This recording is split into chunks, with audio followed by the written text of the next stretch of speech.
Malam hari ini kita akan sharing tentang keluarga kita, terutama sebagai orang tua, pentingnya integritas seorang ayah maupun seorang ibu di mata anak-anaknya dan pasti di mata Tuhan.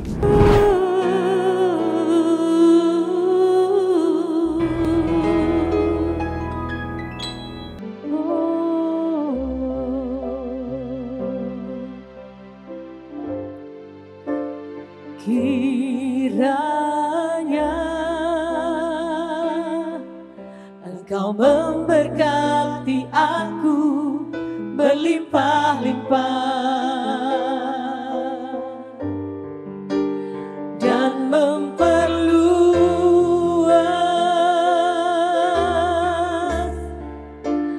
daerahku,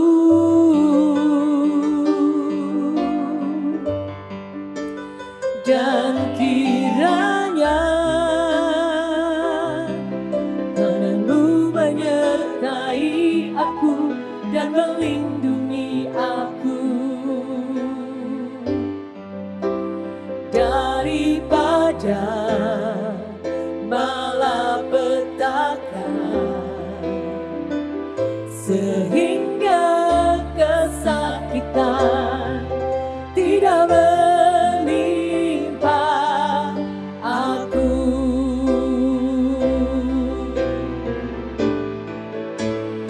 Kiranya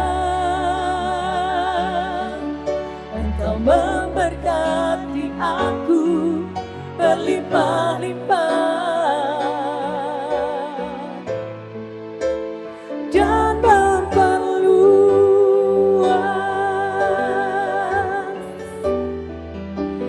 daerahku,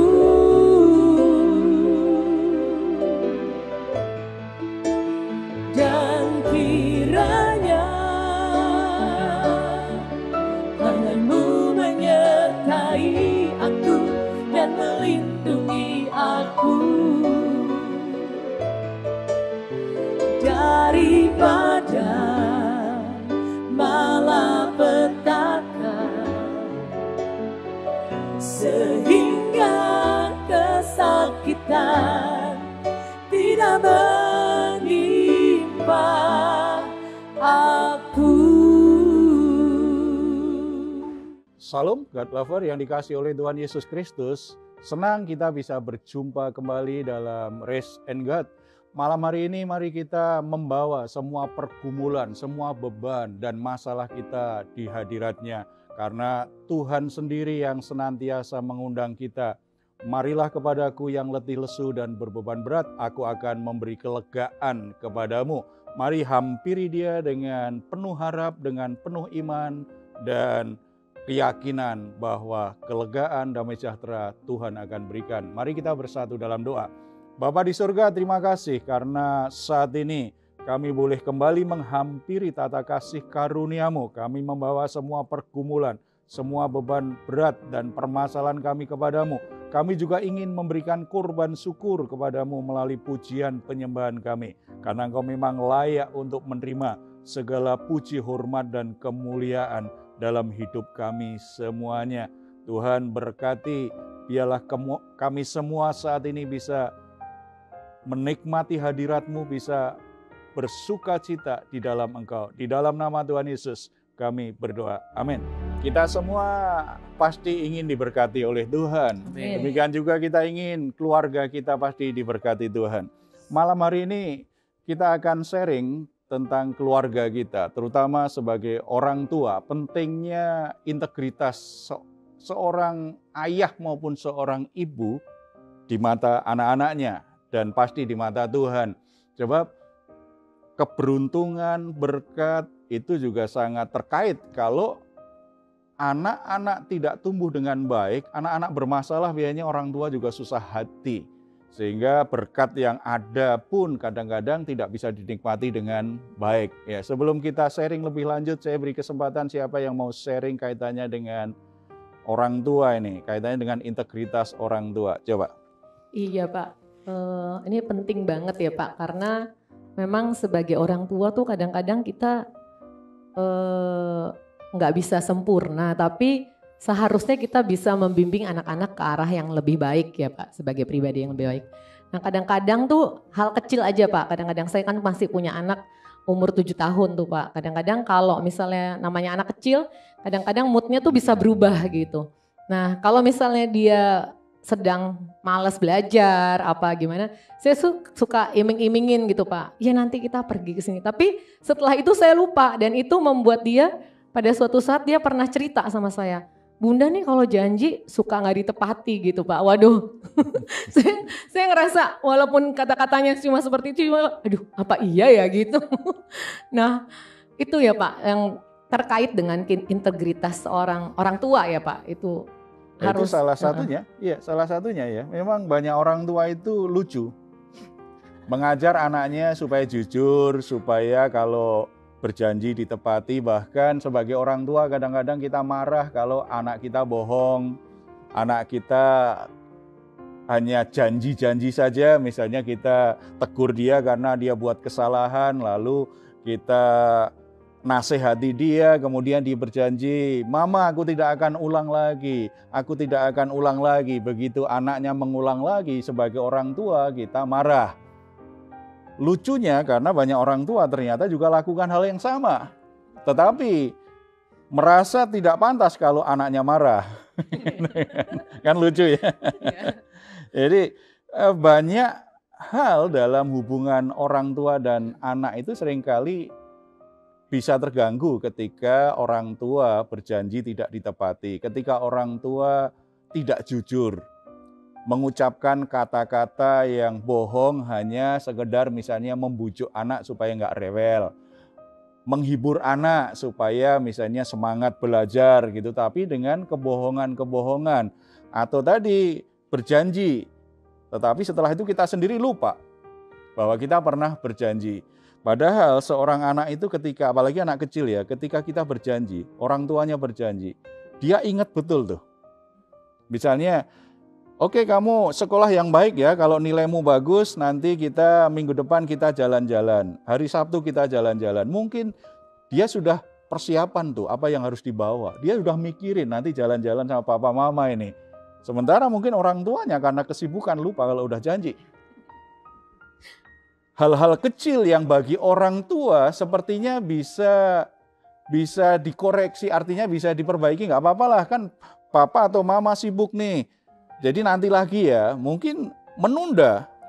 Tetapi bagi anak itu jadi catatan, membuat anak akhirnya hari demi hari tidak percaya dengan orang tuanya. Kalau anak tidak percaya dengan orang tuanya, agak sulit kita mengarahkan anak kita, agak sulit kita berharap anak kita benar-benar punya respek kepada kita sebagai orang tua. Nah, kalau anak sudah tidak bisa diarahkan, tidak punya rasa hormat terhadap kita, maka bisa berubah dia jadi melawan, memberontak, dan akhirnya memutuskan mengambil jalannya sendiri. Ini kita akan kewalahan nanti kalau anak-anak sudah mulai masuk remaja dan pemuda. Akan sangat sulit sekali. Ya. Ya ini menarik sih Pak, tapi puji Tuhan anak saya masih umur 3 tahun. Jadi saya sih berharap supaya saya bisa menjadi orang tua yang punya integritas dan supaya mengajari dia menjadi anak yang bisa lebih baik lagi daripada orang tuanya dalam segi pendidikan. Terus bagaimana nih Pak supaya menyikapi supaya kita bisa menjadi orang tua yang punya integritas? Ada beberapa hal kita bisa pelajari bersama, karena memang sebenarnya jadi orang tua itu tidak pernah lulus. Kita harus belajar terus, belajar terus. Dunia ini berubah, anak-anak kita juga berubah, budaya juga berubah. Kalau orang tua tidak mau belajar terus, maka akan ada jarak yang membuat anak tidak bisa memahami orang tua dan orang tua sok tahu terhadap anak. Akibatnya salah paham terus ya. Ada beberapa hal penting kita bisa lihat dari Alkitab. Yang pertama, anak itu milik pusaka Tuhan. Mazmur 127 ayat 3. Sesungguhnya anak-anak lelaki adalah milik pusaka daripada Tuhan, dan buah kandungan adalah suatu upah. Karena anak adalah milik pusaka yang dipercayakan Tuhan kepada orang tua, maka orang tua wajib untuk merawat, untuk memelihara dan mengasuhnya dengan benar. Ini jadi panggilan bagi setiap orang tua. Tidak semua orang menikah dikaruniai anak oleh Tuhan. Walaupun sudah berupaya sedemikian rupa, ternyata tidak punya anak. Tidak perlu kecil hati juga, sebab anak bukan tujuan utama pernikahan. Tetapi kalau dipercaya Tuhan dengan hadirnya anak dalam sebuah pernikahan, berarti itu sebuah kepercayaan Tuhan. Karena Tuhan yang mempercayai, maka orang tua harus bisa mempertanggungjawabkannya di hadapan Tuhan. Jadi ini bukan sekedar urusan mengasuh dan mendidik anak, membiayai anak supaya sekolah tinggi, supaya bisa mempersiapkan mereka menjadi dewasa. Setelah itu mereka menikah, punya anak. Tidak sekedar seperti itu membesarkan anak. Anak adalah kepercayaan Tuhan, harus kita bertanggung jawab dengan baik. Karena sebagai orang tua nanti kita harus mempertanggungjawabkannya di hadapan Tuhan. Komitmen seperti ini yang paling mendasar dimiliki. Makanya menjadi orang tua yang punya integritas itu menjadi sebuah tuntutan yang wajar bahwa kita memang harus seperti itu karena kita ingin mempertanggungjawabkannya di hadapan Tuhan nanti. Yang kedua, dalam hidup keseharian kita, orang tua itu harus hadir. Karena anak lahir dalam pernikahan kita. Karena anak milik pusaka Tuhan itu lahir dalam pernikahan kita. Berarti Tuhan mempercayakan itu kepada kita. Karena Tuhan mempercayakan kepada kita, jangan lagi kita juga mempercayakan anak kita kepada orang lain. Yang dipercaya Tuhan kan kita sebagai orang tua.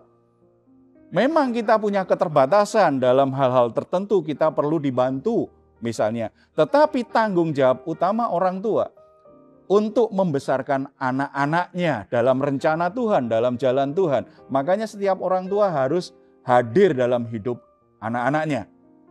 Kesibukan apapun yang kita miliki, kita lakukan. Baik dalam pekerjaan, dalam tuntutan sosial, aktivitas sosial, atau dalam pelayanan gerejawi, tidak boleh membuat anak kita kehilangan kita sebagai orang tua. Ulangan 6 ayat 7 menulis seperti ini. Haruslah engkau mengajarkannya berulang-ulang kepada anak-anakmu dan membicarakannya apabila engkau duduk di rumahmu, apabila engkau sedang dalam perjalanan, apabila engkau berbaring, dan apabila engkau bangun. Ulangan 6 ini konteksnya adalah bagaimana Tuhan panggil orang tua untuk mengajarkan kepada anak-anaknya iman yang benar.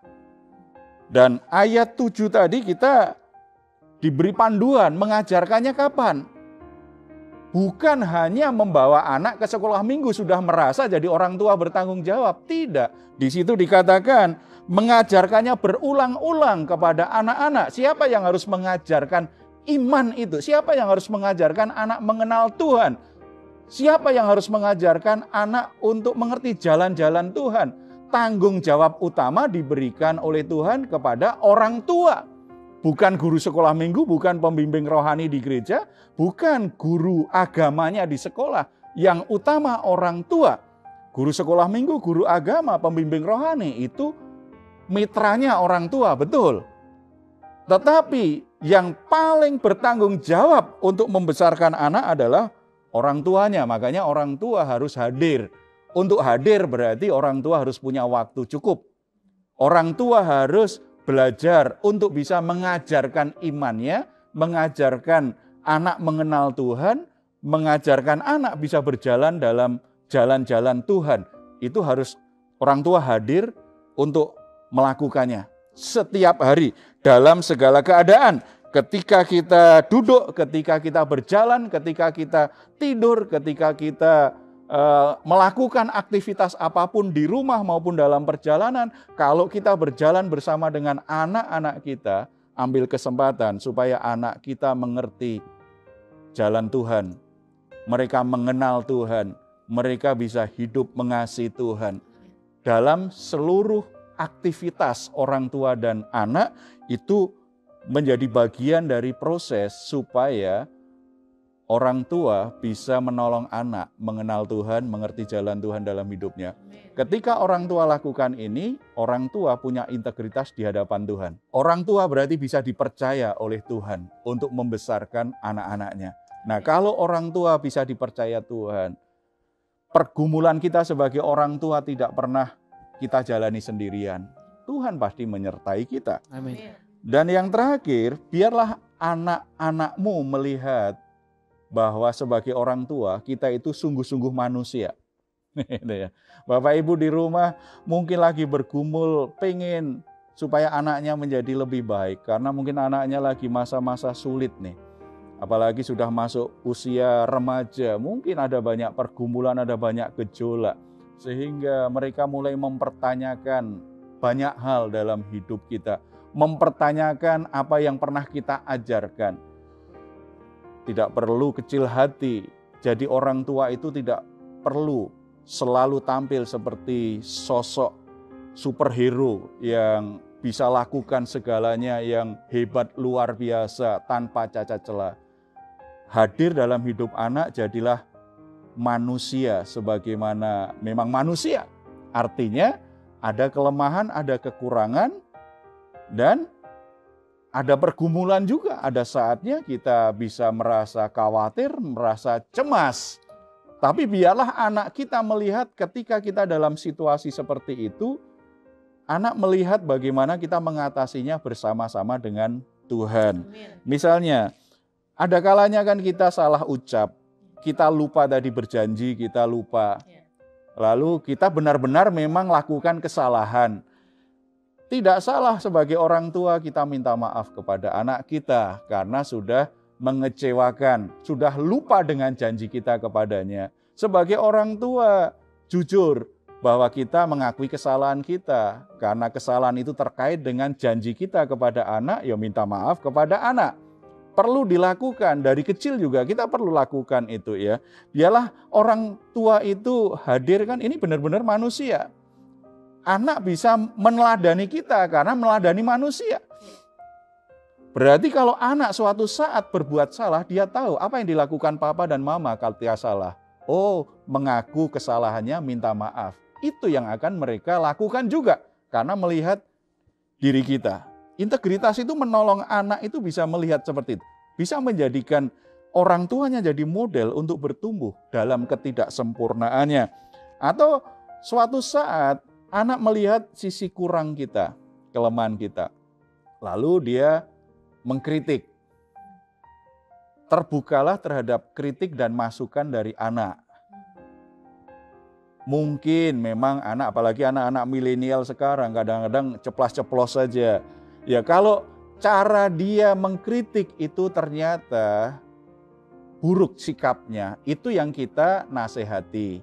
Tetapi ketika anak kita mengkritik kita karena memang ada kekurangan, ada kesalahan, kita harus terbuka terhadap kritik itu. Lalu kita bisa minta masukan, nak yang paling baik gimana ya supaya papa nggak salah lagi, tidak disalahpahami. Supaya kamu mengerti, kamu juga tidak salah paham.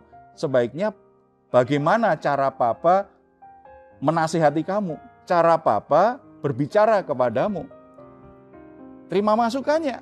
Supaya nanti berikutnya kita bisa berbicara kepada anak sesuai dengan zaman dia, budaya di mana dia bertumbuh. Nah, kalau anak kita mungkin cara mengkritiknya kelihatan kurang ajar atau tidak tepat waktu atau tempatnya, itu saja kita juga nasihati. Kita akan lebih mudah bicara dengan anak kita seperti papa seneng loh kamu kritik karena papa baru sadar nih kalau papa salah ya itu ya. Tetapi papa juga kasih masukan kepada kamu ya nak ya. Lain kali kalau kamu mengkritik papa, tempatnya yang pas ya, waktunya yang pas. Lalu kita kasih tahu yang seperti apa itu yang pas, misalnya begitu ya. Anak akan belajar bahwa orang tuaku ini jujur, terbuka terhadap kritik, maka mereka akan respect dengan kita. Kalau anak respect dengan kita, kita akan nasihati, arahkan anak kita akan lebih baik. Yang ketiga, jangan berjanji kepada anak kalau tidak bisa mewujudkannya. Jangan pakai janji itu hanya alat untuk membujuk hati anak supaya tidak rewel. Bapak-bapak, jangan mudah berbuat janji, memberikan janji kepada anak-anak. Karena anak-anak itu akan pegang betul kebiasaan bapak-bapak yang suka berjanji kepada istrinya. Istrinya mungkin bisa memaklumi karena kesibukannya, ya sudah ditunda Pak. Mungkin bisa, tetapi anak beda. Jadi bapak-bapak yang suka berjanji jangan mudah janji lagi ya, hanya untuk membujuk hati anaknya supaya tidak rewel, supaya jadi tenang. Jangan berjanji yang kita tidak bisa mewujudkannya. Tetapi kalau kita berjanji, kita yakin karena kita bisa mewujudkannya. Sebab janji-janji yang pernah kita ucapkan, yang akhirnya kita lupakan, bahkan kita tidak tepati, ketika anak mengingatkan kita malah marah, lalu kita menuntut mereka memahami kita, itu membuat rasa hormat, respek anak terhadap kita sebagai orang tua rusak. Ketika respek mereka rusak terhadap kita, integritas kita di mata anak rusak, kita akan kewalahan nanti untuk membesarkan anak-anak kita. Dan terakhir, jadikan anak itu bagian dari tim doamu tuh, dalam bergumul, dalam menjalani hidup ini. Walaupun pasti tidak semua hal kita akan cerita ke anak-anak kita ya. Tetapi kita bisa cerita tuh dalam kesempatan-kesempatan tertentu, pas kita duduk bersama, pas kita makan bersama, ketika kita lagi ngobrol, kita bisa berkata, "Nak, tolong doakan Papa ya. Ini lagi ada masalah nih di pekerjaan." Gak usah ceritakan detailnya, tetapi biarlah anak itu jadi tim doa yang senantiasa kita lagi arahkan hatinya bahwa mereka itu bagian dari hidup kita. Ketika kita punya pergumulan, kita butuh dukungan dia, dukungan doa. Itu mengajar anak suatu saat ketika dia punya masalah, dia juga akan cerita kita, "Pa, tolong doakan aku. Ma, doakan aku." Semua permasalahan itu bagus kalau didoakan bersama-sama dengan anak-anak. Apalagi kalau anak-anak mau pindah sekolah, mau lulus kemudian cari sekolah. Sebaiknya satu keluarga berdoa. Kemana Tuhan memimpin, kemana Tuhan mengarahkan, sehingga anak kita masuk sekolahan yang tepat sesuai pimpinan Tuhan. Termasuk ketika biayanya begitu besar, doakan bersama-sama. Sehingga anak bisa merasakan ketika kemudian doa itu dijawab Tuhan, biaya yang dibutuhkan, setelah itu ada jalan keluar, kita bisa bayarkan. Kita bisa berkata kepada anak kita, "Nak, Papa, Mama bisa sekolahkan kamu karena Tuhan memberkati kita." Jadi kita terus mengasihi dia, terus berdoa ya kalau kita ada pergumulan. Ini yang harus kita lakukan ketika kita dalam kebutuhan, kita membutuhkan Tuhan. Kita mengajarkan hal-hal rohani akan lebih mudah kalau anak itu bagian dari keluarga. Pergumulan keluarga mereka menjadi bagiannya, tetapi hanya dalam batas itu loh. Jangan disuruh anak kita yang masih 10 tahun kerja keras juga untuk membiayai kebutuhan keluarga. Jangan, itu tanggung jawab orang tua. Jadi tim doa, bagian dari bergumul dalam Tuhan bersama-sama. Ya, dalam batas tertentu ya, jangan terlalu detail kalau itu anak masih kecil. Jadi Bapak Ibu saudara-saudara yang dikasih oleh Tuhan Yesus, Tuhan sangat ingin keluarga Bapak Ibu diberkati oleh Tuhan. Tuhan sudah mempercayakan keturunan anak dalam pernikahanmu. Karena Tuhan percaya Bapak Ibu bisa membesarkan mereka dengan baik. Tetapi kita sebagai orang tua, sebagai orang yang dipercaya Tuhan, kita harus bisa bertanggung jawab dengan baik. Supaya kita bisa mempertanggungjawabkannya di hadapan Tuhan. Beri waktu, selalu hadir, aktif, berkomunikasi, aktif, menasihati dan mengarahkan anak-anak kita. Supaya mereka mengerti jalan-jalan Tuhan, supaya mereka mengenal Tuhan secara pribadi. Jadilah pribadi yang nyata bagi anak-anak. Jangan ada kepalsuan, jangan ada kebohongan. Tetapi biarlah kebenaran, kejujuran itu menjadi gaya hidupmu sebagai orang tua ketika berkomunikasi, ketika berrelasi dengan anak-anak. Kalau ada di antara bapak atau ibu sudah berjanji kepada anak dan membuat anak kecewa karena sampai saat ini janji itu tidak ditepati. Ajak bicara anakmu dan bagaimana bisa menepatinya dengan kemampuan yang saudara miliki. Tetapi saudara harus bicara, harus berdamai supaya anak-anakmu tidak kecewa dan akhirnya memberontak engkau sebagai orang tua. Mari kita bersatu dalam doa. Bapa di surga, kami bersyukur karena Tuhan sudah memberkati pernikahan kami. Tuhan sudah memberkati pernikahan kami dengan keturunan. Terima kasih anak-anak yang sudah Tuhan hadirkan dalam keluarga kami. Kami sangat percaya bahwa tidak kebetulan kalau di dalam keluarga kami hadir anak perempuan atau anak laki-laki. Itu sesuai dengan kepercayaan Tuhan. Tolong kami, beri kami hikmat agar kami bisa mengasuh mereka, bisa merawat mereka, bisa memimpin mereka dengan benar di jalan Tuhan. Tolong kami sebagai orang tua Bapa, supaya kami bisa menolong anak-anak kami mengenal Engkau secara pribadi. Dan Tuhan, berkati kami sebagai orang tua supaya bisa mencukupi semua kebutuhan-kebutuhan anak-anak kami. Bapa, ampuni kami kalau selama ini kami sebagai orang tua sibuk dengan semua pekerjaan, aktivitas kami, bahkan pelayanan kami, sehingga kami tidak punya waktu bagi anak-anak kami. Anak-anak kami menjadi kesepian, anak-anak kami merasa ditinggalkan, anak-anak kami merasa tidak punya ayah, tidak punya ibu karena kami sebagai orang tua terlalu sibuk, tidak punya waktu cukup untuk mereka. Tuhan ampuni kami. Tuhan tolong supaya kami bisa mengatur pekerjaan, mengatur waktu dengan lebih bijaksana. Kami bisa hadir dalam hidup anak-anak kami dan kami bisa menjadi teladan yang baik. Mereka bisa melihat hidup kami yang penuh integritas. Ketika kami berbicara itu sama dengan yang kami lakukan. Ketika kami mengajar itu sama dengan yang kami lakukan. Ketika kami menasehati itu sama dengan yang kami jalani dalam hidup kami sendiri. Kami sebagai orang tua juga minta ampun kalau kami suka berjanji kepada anak kami tetapi kami melupakan, kami mengabaikan bahkan tidak menepatinya.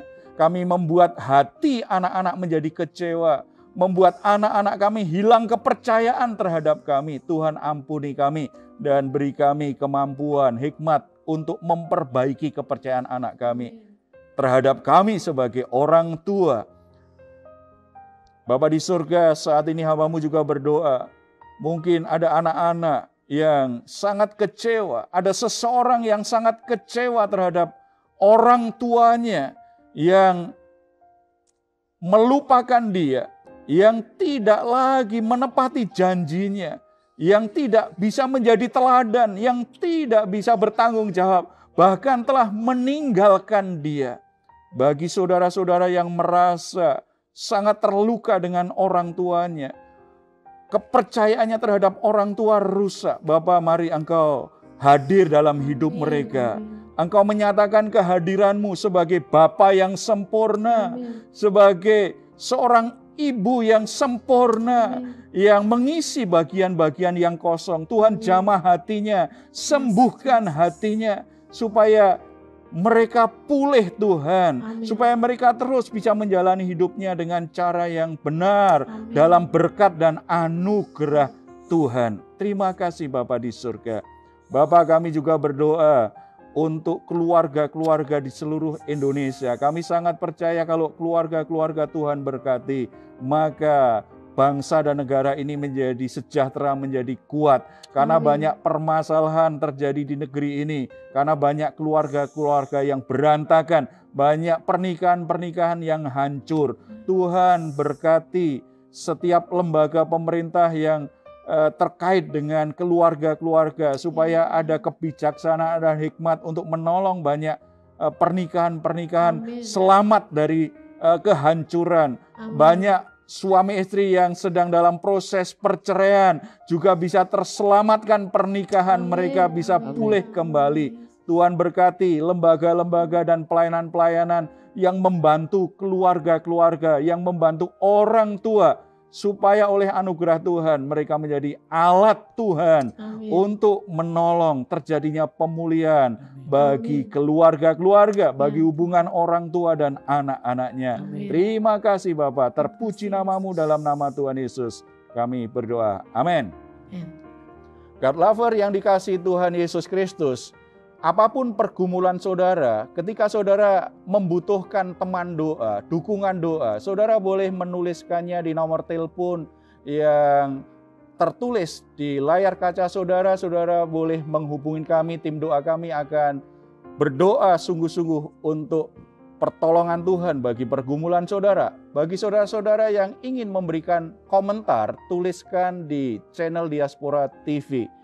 Baik saudara-saudara, kita akan akhiri malam hari ini acara kita. Mari kita katakan dengan penuh iman, dengan penuh pengharapan Mazmur 4 ayat 8-9.